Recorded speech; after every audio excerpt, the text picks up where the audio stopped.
Hey everyone, welcome to Shoot On. We're out here in South Dakota on a turkey hunt, and one of our buddies brought along his Rock River AR because there's coyotes out here, of course.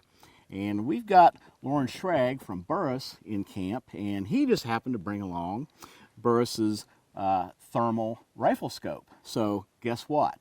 We're going to do a little swap here and try to go coyote hunting tonight. Hi guys, great to meet you. Lauren with Burris Optics, and we're going to do a swap out on an optical scope with the Burris thermal rifle scope. We went ahead and introduced this back in January. We've got two different options, a BTS 50 and a BTS 35. This is going to be the BTS 50 that we're going to swap on here. So I'm going to go ahead and take off this optical scope, and this is going to mount on any pick rail. We have two different bases that are associated with this one. One's for a bolt action, and then the other one is for an AR style platform, which is the mount that we have on here currently. So we're just going to take off the optical scope just like that. And as you can tell, the base mount on this is completely integrated for a pick rail. So you simply drop it on there. Keep in mind that you've got eye relief with an eye cup that's designed to take the recoil pressure. So we simply drop it into place. Grab this guy here to go ahead and tighten her down. And we'll get kind of even pressure on here. So we're going to take and tighten it down just real loosely, and then we're going to check. We're going to go ahead and check to see that the eye relief is appropriate for it. And it looks like it's pretty good for me with glasses. If you don't have glasses, you're going to want to get a little bit tighter. That's what that eye cup is for. So now that we've gotten that, I'm going to go ahead and tighten it down a little bit better. And finally give it a little snug down, because we don't want this moving under recoil. There we go. We are mounted and ready to roll for coyotes. And a little bit later, we're going to go ahead and show you how to sight this thing in. If we do it right, the first sight shot should be the adjustment, and then we're going to go ahead and adjust the crosshairs to where that impact is, and then the second shot should be dead on target. So back here at the sight-in range, we're going to go ahead and we've got the thermal scope mounted. We're going to go ahead and try to get this sighted in just a couple of shots. One thing that you'll notice that we don't have is a solid rest to put this gun up on.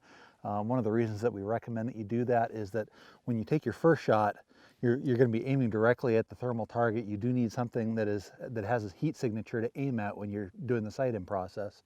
So as you take that first shot, when you see where your impact is, you want to be able to move the crosshair to where that impact is. That means that you need to keep the gun steady while you're doing the movement.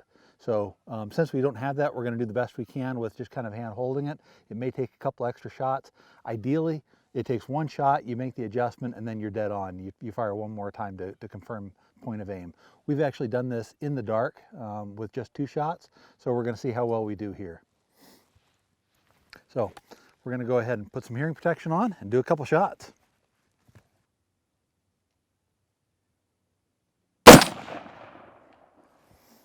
Okay, so we've taken our first shot, and what we're looking for is we aimed at the thermal target, and we're looking to see where exactly the impact was. Once we've got the point of impact, you could either do that with a spotting scope that's next to you or go and visually identify it at the target. We're going to move the crosshairs from the point of impact that they're at currently up to where the impact was on the target. So basically, you're going to be looking at a situation where you aimed here, you hit here, you're going to move your crosshairs to match where the impact was. So we've go ahead and found our impact. We went into the menu. There's a zeroing menu within the thermal rifle scope. We went in there, we selected 50 meters for the distance, and then we adjusted our X to the left and our Y up.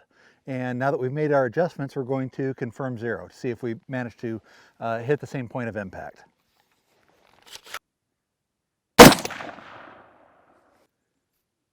It's just slightly low and just right, because I was aiming right here, so we were about 1.5 inches to the right and maybe 1/2 inch low.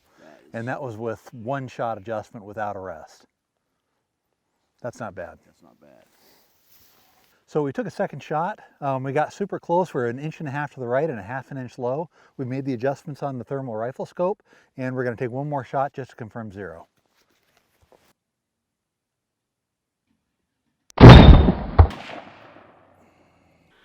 Well, Lauren, that was about the fastest zeroing I've ever seen, given the rough conditions we had to do the zeroing. So let's go out and see if we can get a coyote or two with this.